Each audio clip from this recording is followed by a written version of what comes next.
Weekend आला की एकच वाटतं, जवळच कुठेतरी शांत, सुंदर आणि चिल असा स्पॉट मिळायला पाहिजे. तर चला, आज घेऊन चाललो तुम्हाला वसईतल्या बेना बीचवर. ही लोकेशन तुम्हाला मॅपवर अगदी सहज मिळेल. सुरुची बीचपासून उजव्या हाताला वळलात की एक छोटीशी पायवाट दिसेल. त्या पायवाटेने पुढे चालत गेलात किंवा मोटरसायकल घेऊन गेलात तरी आपण डिरेक्ट सुंदर बेना बीचवर पोहोचू. आजूबाजूला पसरलेली सुरुचीची झाडं, थंडगार वारा आणि समोरचा अथांग समुद्र, हे सगळं पाहून मन अगदी हरवून जातं. गाडी कडेला लावली आणि थोडंसं कॅन्डिड शॉट घेत घेत आम्ही पोचलो बेना बीचवर.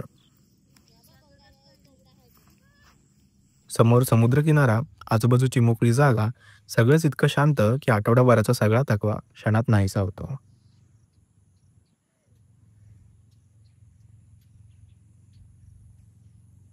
इथल्या सगळ्या गोष्टी मन शांत करणाऱ्या होत्या. समुद्राचा आवाज, झाडांची सळसळ आणि थंडगार वारा. पण थोड्याफार प्रमाणात असलेला हा प्लास्टिक आणि इतर कचरा पाहून त्या सुंदर वाईब्स नक्कीच थोड्या हरवत होत्या. खरं सांगायचं तर अशा जागा स्वच्छ ठेवल्या तरच त्यांचं खरं सौंदर्य टिकून राहतं. ही भेट कासगवत पाण्यासाठी ठरवली होती.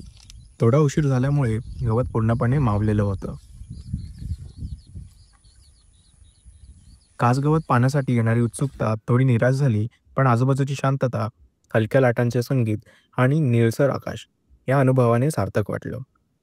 मध्येच भेट झाली ती डॉगेशबाई आणि गायींची. समुद्रकिनाऱ्यावर काही मिनिटं थांबून संध्याकाळची हलकी हवा आणि सूर्य अस्ताला जाताना रंगीत आकाश, अगदी मन प्रसन्न.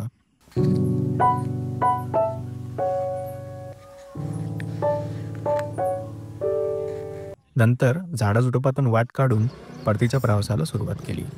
नवीन आठवड्यासाठी नवीन ऊर्जा, नवीन जोश आणि नवीन स्टोरीज घेऊन परत येऊ.